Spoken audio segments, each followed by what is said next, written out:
Assalomu alaykum va rahmatulloh. Hozir biz Zagirga kelganmiz. Qo'yiga olgan kelganmiz. Yo'da qo'yni oldik, xudo xolasa, lekin bolalarning biznesi zo'r ekan. Yaxshi biznes boshlabdi, har kim ham qilsa bo'laveradi bu yerda. Qaranglar, bu yerda baliq sotishar ekan, forelli. Bu yerda mana baliq tutib, ana shu baliqqa pul to'lab, bu yerda o'tirib, ko'rib, yeb ketsa bo'lar ekan, bemalol ham sharoitlar bor ekan. O'choq, qozon hamma bor. Oilaviy keladigan ekan lekin bu yerlarga. Tarafda nimalar? Hada qo'y fermasi bor ekan. Bu yerda baliqlar bor ekan. Baliqlardan sizlarga qo'yib o'tamiz. Video davomida. Xullas, nihoyatda so'lim joylar ekan, kelsanglar bo'ladi. Xullas, endi biznes boshlamoqchi bo'lgan, boshlayman deb yurgan hamyurtlarimiz uchun zo'r biznes.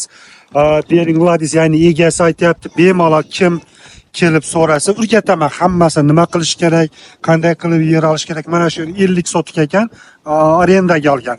Arendasi ham juda ham arzon pulga. 50 yilga olingan arendaga.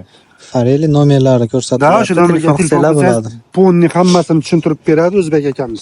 Kolektiv bo'lsalar, ana u yerda ko'rayotgan bo'lsalar, o'tirib baliqlar deb ketsanglar bo'ladi inshaalloh. Qo'y kerak bo'lsa qo'y so'ysanglar bo'ladi. Arzon ekan qo'ylar ham, qimmat emas.